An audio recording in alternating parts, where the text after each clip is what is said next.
तो आज हमें जो पढ़ना है वो एग्रीगेट क्रशिंग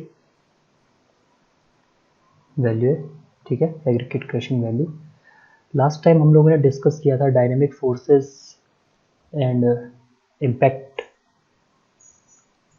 के ऊपर हमने बात करी थी और उनके नेचर के बारे में भी हमने समझा था। तो हमने ये पढ़ा था रेट ऑफ लोडिंग हमारे किस तरीके से होती है। रेट ऑफ लोडिंग हमारी दो होती है,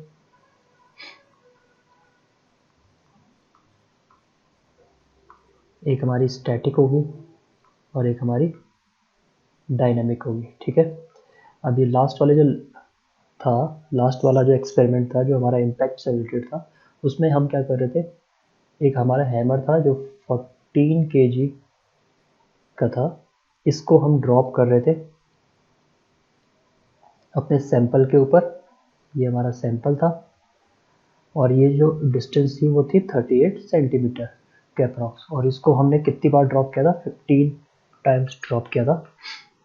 तो हम इसको ड्रॉप कर रहे थे, फिर रिमूव कर रहे थे, फिर ड्रॉप कर रहे थे, फिर लिफ्ट कर रहे थे, फिर ड्रॉप कर रहे थे, लिफ्ट कर रहे थे, ऐसे 15 टाइम्स हमने इसको इतने ब्लोज दिए। तो ये जो टेंडेंसी थी ये हमारी डायनामिक थी। आज के उसमें हम स्टैटिक करेंगे। स्टैटिक में हम क्या करेंगे, अपना कुछ एक लोड रखेंगे, लोड को हम किसी जो हमारा सैंपल है एग्रीगेट का उसके ऊपर यूज़ करेंगे। अब ये जो लोड है ये इस तरीके से मूव करेगा सैंपल के अंदर, ठीक है। और ये जो रेट होगा इसका, वो रेट ऑफ लोडिंग जो होगा वो क्या होगा, कांस्टेंट होगा, ठीक है।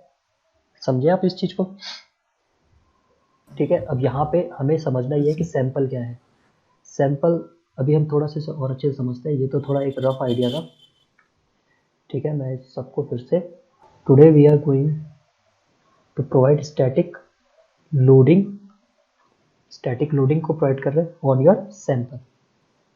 अब ये सैंपल आपका क्या है, this sample is your aggregate as you know. And how you define this aggregate you have defined with the help of sieve analysis. तो sieve analysis आपने करी है। the first one sieve is related to your 12.5 mm IS sieve, where the second sieve is related to your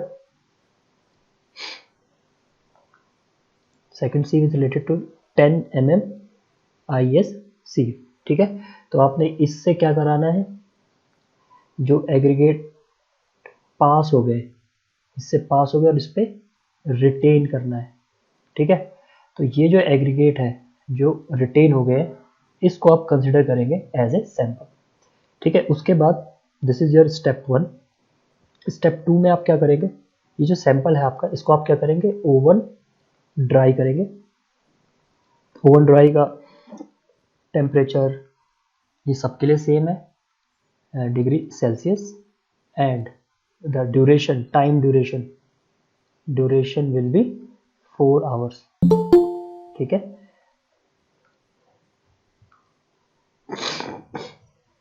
तो 4 hours का आपका duration होगा। उसके बाद आप इसको क्या करेंगे, 30 मिनट्स के लिए कूल डाउन करेंगे। 30 मिनट्स का टाइम आपका इसको यूज करें। इसके बाद आपको क्या करना पड़ेगा, ये जो ओवन ड्राई सैंपल है जो कि आपने रिटेन किया, इसको आपको अपने एक सिलेंड्रिकल मोल्ड में रखना पड़ेगा। अब ये सिलेंड्रिकल मोल्ड क्या होता है, क्या इसके डायमेंशन है, वो हम आगे पढ़ेंगे। अब ये सिलेंड्रिकल मोल्ड में डालेंगे, ठीक है। इस सिलेंड्रिकल मोल्ड में डालेंगे, और आपको पता है कि सिलेंड्रिकल मोल्ड में सैंपल डालने से पहले आपके पास एक मेजरिंग सिलेंडर होगा, ठीक है। इसको मैं ऐसे डिनोट कर देता हूँ, this is your measuring cylinder, ठीक है। इस मेजरिंग सिलेंडर में आप एग्रीगेट को 3 लेयर में फिल करेंगे with the help of tamping rod. तो आप यहाँ पे एक टैंपिंग रॉड भी यूज कर दीजिए।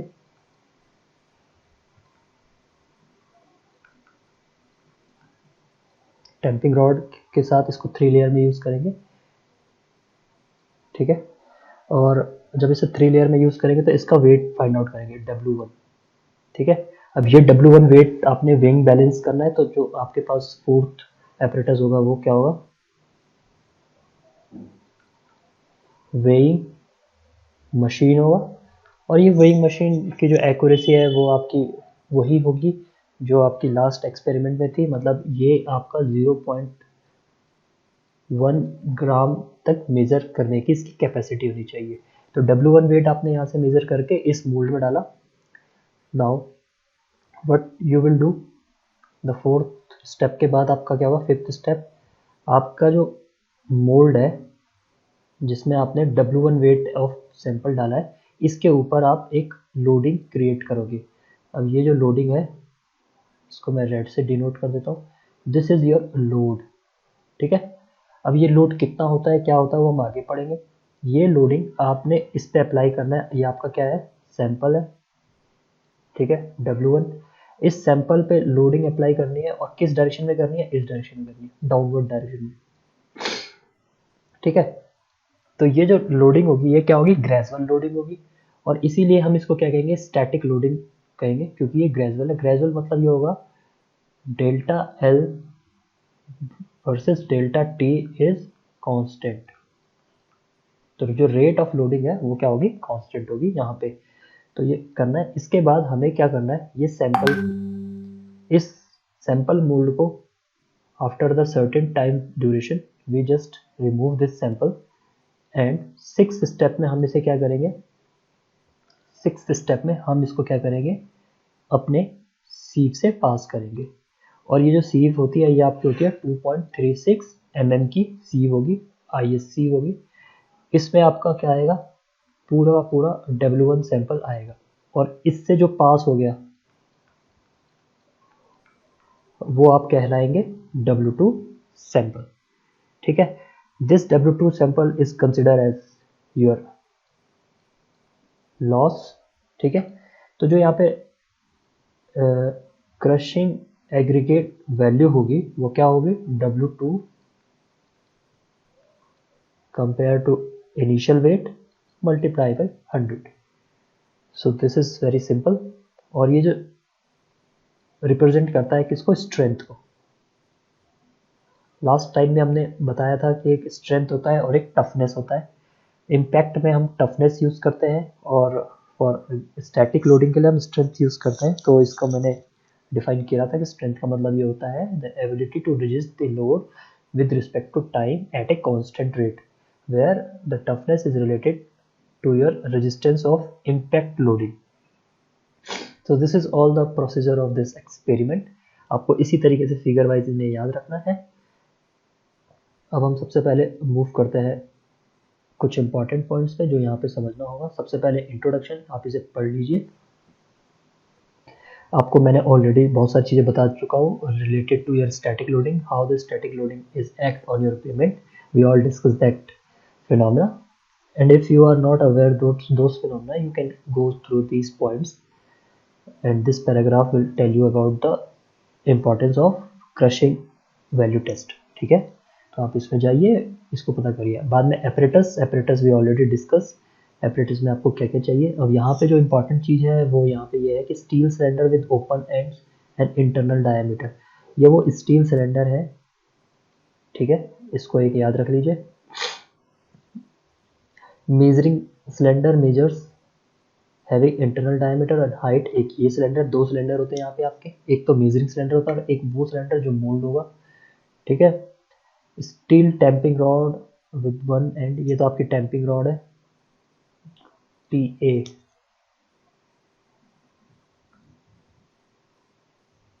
इसको हम सही करेक्ट कर देते हैं, टैंपिंग रॉड यहाँ पे है। टैंपिंग रॉड का डायमीटर और लेंथ आपको पता ही दे दिए गए यहाँ पे। वेइंग बैलेंस का जो कैपेसिटी है वो दे दिया है, और 3 kg, मतलब इसकी लिमिट जो है वो 3 kg तक मेजर कर सकती है, अप टू 1 ग्राम, जबकि मैंने वहाँ पे 0.1 ग्राम मेजर किया था। बट ठीक है, अगर आप इस 1 ग्राम से नीचे जिसकी एक्यूरेसी है वो वेइंग बैलेंस आप यूज़ कर सकते हो। और फिर आपका है एक important compression testing machine, CTM, जिसके थ्रू, इस कंप्रेशन टेस्टिंग मशीन के थ्रू आप क्या प्रोवाइड करेंगे, स्टैटिक लोडिंग प्रोवाइड करेंगे अपने सैंपल के ऊपर। IS सीव साइज आपके 3 होनी चाहिए, वो हम ऑलरेडी डिस्कस कर चुके हैं। तो अगर आप यहाँ पे ध्यान देंगे तो यहाँ पे आपको 2 सिलेंडर दिख रहे हैं, एक आपका मेजरिंग सिलेंडर है जिसका डायमेंशंस आपको गिवन है 150 mm dia and 180 mm height. इसमें आपको थ्री लेयर में आपको इसमें टैंपिंग रॉड की हेल्प से एग्रीगेट को फिल करना है, वो एग्रीगेट जिसे आपने कंसिडर किया है एज ए सैंपल। और वो सैंपल कैसे लेना है, वो सैंपल आपको 12.5 mm से पास कराना है, 10 mm पे रिटेन कराना है, देन ओवन ड्राई से ट्रीट करना है। इसको आपको मेजरिंग सिलेंडर का जो सैंपल होगा उसको वेट करके W1 वेट करके फिल कर देना है आपके सिलेंडर में जिसके ऊपर आप लोड लगाएंगे। तो ये आपका जो सिलेंडर है इसकी भी आप देख लीजिए डायमेंशंस। 152 डाया है इसका इंटरनल डाया सिलेंडर का, और हाइट जो है इसकी वो 13 से 14 सेंटीमीटर है। इसके ऊपर आपका एक प्लंजर होगा, इस प्लंजर के ऊपर आप वेट लगाएंगे। ये जो प्लंजर है इसका जो डायमीटर है वो 150 mm है, मतलब ये बिल्कुल उसी के साइज का है जिस साइज के आपका सिलेंडर है। ठीक है, प्रोसीजर हमने आपको डिस्कस कर चुके हैं, डिटेल में ही डिस्कस कर चुके हैं, आप चाहो तो इसको पढ़ सकते हो। इसमें आपको एक चीज़ मिलेगी वो है आपकी रेट ऑफ लोडिंग। आपने प्रोवाइड करना है जो CTM है, CTM पे देखिए, CTM पे आप लोड वैल्यू प्रोवाइड करते हैं। ठीक है, तो लोड वैल्यू आप प्रोवाइड करेंगे मैक्सिमम। तो CTM में जो लोड होता है वो मूव करता है 0 से लेकर जो आपने सेट किया, सेट वैल्यू। अब आपने उसमें सेट करनी है 40 टन्स। ठीक है, और ये 40 टन्स आपको इस तरीके से सेट करना है कि ये 40 टन्स जो आपका प्लंजर है उस पर एक्ट करेगा t इक्वल टू 0 सेकेंड से लेकर t इक्वल टू 10 मिनट के बीच में। जब आपका 10 मिनट का ड्यूरेशन होगा तब जाके ये आपका क्या होगा, 40 टन की वैल्यू रीच्ड होगी। ठीक है, तो ये इंपॉर्टेंट है जो आपको CTM के लिए यूज है। और इसी तरीके से आपका रेट ऑफ लोडिंग निकल जाएगा। रेट ऑफ लोडिंग क्या निकलेगा, 40 टन्स पर 10 मिनट। तो ये आपका रेट ऑफ लोडिंग है जिसको आपको एंटर करना पड़ेगा CTM में।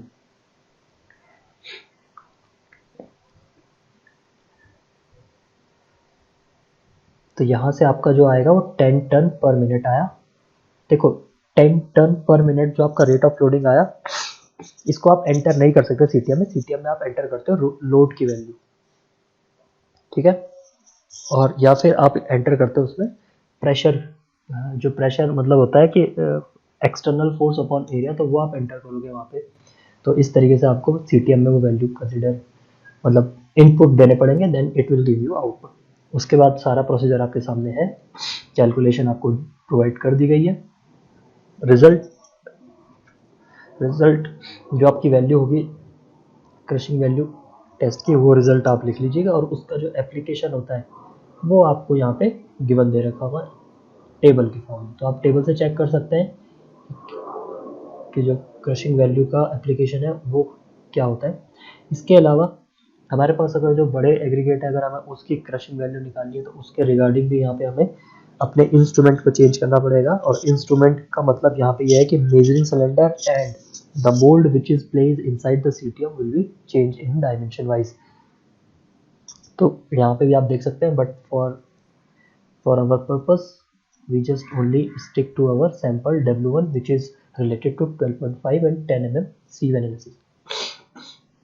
एप्लीकेशन आप फाइंड आउट कर सकते हैं। आप देख सकते हैं कि एप्लीकेशंस रोड कंस्ट्रक्शन में होते हैं। रोड कंस्ट्रक्शन पे जो रिसर्च होता है वो IRC करती है, and the construction work is done by the मॉर्थ specifications. तो ये हमने लास्ट लेक्चर में पढ़ा था।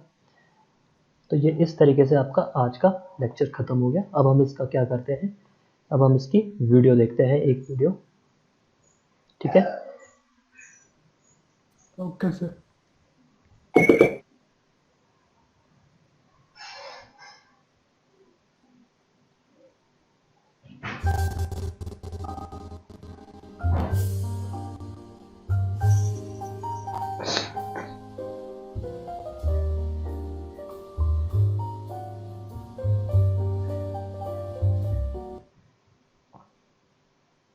आपको समझ में आ गया होगा ये कौन सा सिलेंडर है।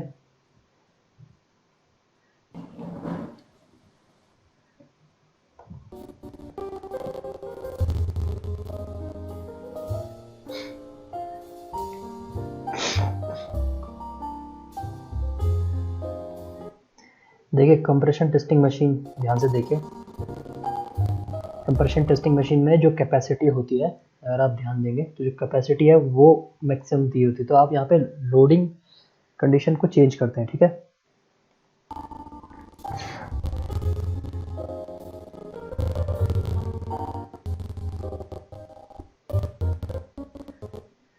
manually or on a sieve shaker. तो इस तरीके से सबसे पहले आप सीव अरेंजमेंट करेंगे। सबसे टॉप में आप 12.5 की, then 10 mm, then last is one is your pad. तो आपको जो सेंटर वाली सीव है जो उसमें रिटेन होगा उसका सैंपल कैलकुलेट करना है। तो देखिए सबसे ऊपर 12.5 है, सीव करिए, जो सेंटर वाली सीव है उसमें से आपको सैंपल कलेक्ट करना है, और जो नीचे सबसे बॉटम पे है वो पैन है, ठीक है। तो first one is remove, second one को हमने कलेक्ट करा, जितना भी हमारा कलेक्ट हुआ उसको हम सेपरेट कर लेंगे, ठीक है। इसी से हमें मेजरिंग सिलेंडर को फिल करना है। फिर इस सबको कलेक्ट करने के बाद हमने एक पैन में रखा, ये वो है जो 10 mm पे रिटेन हुआ था। इसके बाद हमने इसका वेइंग करा, इसके बाद इसका कुछ पोर्शन हमने मेजरिंग सिलेंडर में डाला 3 लेयर में। फर्स्ट लेयर को जब हम करेंगे तो 25 ब्लोज देंगे। ये एजम्पशन से करना है कि 3 लेयर कहाँ पे, तो जो फर्स्ट लेयर होगा उसमें कितना फिल करना है। जब हम इसको फिल कर लेंगे ऐसे 3 लेयर में, अभी ये सेकंड लेयर डाली, उसके बाद हम थर्ड लेयर को हमने फिल करा, एंड देन 25 ब्लोज मारने के बाद फिर हम क्या करते हैं, एक टैंपिंग रॉड से ही हॉरिजॉन्टल कट मारते हैं ताकि प्लेन हो जाए। अभी देखिए आप, ठीक है, ये इसने पूरा फिल करा और रॉड को वर्टिकल की जगह परपेंडिकुलर करके ये देखिए हॉरिजॉन्टल करा, और इससे क्या करा, इसने सरफेस को प्लेन कर दिया, ठीक है। इससे जो एग्रीगेट ऊपर की तरफ आ रहे होंगे वो रिमूव हो जाते हैं। और इसके बाद इस सबको क्या करा, क्योंकि इसे हमें वैसे भी रिमूव करना है, तो ये एग्रीगेट को हमें वेट करा। तो now we find the weight of this sample which is your W1, और ये पूरा का पूरा एग्रीगेट जाएगा टेस्टिंग के लिए। तो हमने इसको वेट करा और इसको डिनोट कर दिया W1 सैंपल। और ये हमारा मोल्ड है जिसमें हम ये सिलेंड्रिकल हमारा मोल्ड है, जिसके नीचे एक बेस प्लेट है, आप देख सकते हैं। और इस बेस प्लेट के हमने ये रखा। इसके बाद हमने सब जितना W1 था सबको फिल करना है, ठीक है। और इसको भी हम कोशिश करेंगे टैंप करने की 3 हिस्से में। बट एक चीज़ याद रखिए, ये जो सैंपल, ये जो मोल्ड है जो CTM में जाएगा, ये फुल नहीं होता है, ये उसके जो प्रीवियस मेजरिंग सिलेंडर था उससे बड़े कैपेसिटी में होता है, इससे ज़्यादा कैपेसिटी का होता है, ठीक है। क्यों ये ज़्यादा कैपेसिटी होगा, क्योंकि इसके ऊपर अब हमें प्लंजर भी रखना है।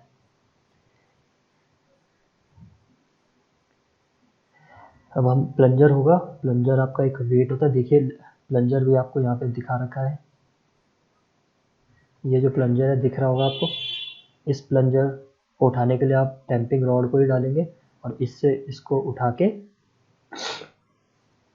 अपने एग्रीगेट के ऊपर फिक्स कर देंगे। अब इसके ऊपर आप CTM से जो प्रोवाइड किया जा रहा है लोड उसको यूज़ करेंगे। अब देखिए ये जो हैंडल दे रखे हैं, इस हैंडल से आप उठा के इस पूरे मोल्ड को उठाएंगे, ठीक है। ऐसा नहीं कि आपने ऊपर का उठा दिया तो वो गिर जाएगा। इसको अपने CTM में रखा, CTM टेस्टिंग मशीन में रखने पे ऊपर से आपने ये प्लेट सेट करी, ये जो प्लेट होती है CTM की, इसे सेट करी लोडिंग कंडीशन के लिए। पूरा सेंट्रिक होना चाहिए, this will be in centric condition.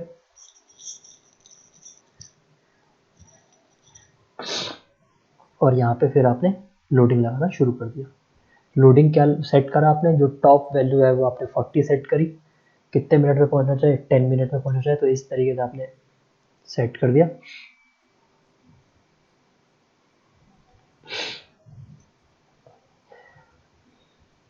ये हमारे पास 2 वॉल होते हैं, ठीक है। एक से हम सेट करते हैं फाइन एडजस्टमेंट, और दूसरे को हम जब तक टाइट नहीं करेंगे तब तक लोड लगेगा नहीं। तो अप एंड डाउन दो डायरेक्शंस के लिए करने के लिए ज़रूरी होते हैं। तो यहाँ पे जब मैं इस वीडियो को आपको शेयर करूँगा तो आप इसकी वॉइस से पता कर सकते हैं कि ये दो बॉल किस लिए यूज़ होते हैं। इसके बाद जो आपका ये सैंपल है, जो after treat with the CTM machines, you just place your sieve like this. The first one is related to 2.36 sieve और जो नीचे था वो पैन था।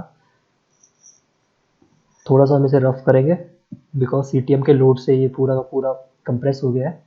तो अब आपको यहाँ पे समझ में आ रहा होगा कि क्यों ये इसे बेस प्लेट से हमने अलग करते हैं, ताकि ये निकालने को ईजी हो सके सैंपल को।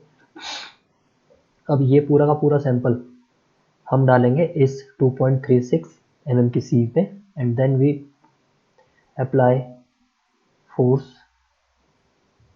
कौन सा force? Horizontal in horizontal plane as well as in vertical plane. तो सीव करने का भी तरीका होता है, दोनों तरफ हमें फोर्स लगाना होता है, हॉरिजेंटल डायरेक्शन में भी एंड वर्टिकल डायरेक्शन में भी। अभी ये हॉरिजेंटल डायरेक्शन में लगाया है तो धीरे धीरे इस पर वर्टिकल डायरेक्शन में भी लगाना होता है फोर्स, अप एंड डाउन करके। पास करेंगे हम इसे 2 से 3 मिनट, ठीक है। एंड इसके बाद जो नीचे पैन में बचा है जो कि 2.36 mm की सीव से पास हो गया, उसको वेट करेंगे and this is your W2 weight and this is considered as your loss of aggregate due to crushing load. We find the value of this W2 weight or the loss samples and then the ratio will be applied. So this is the all about the crushing aggregate test. ठीक है, clear?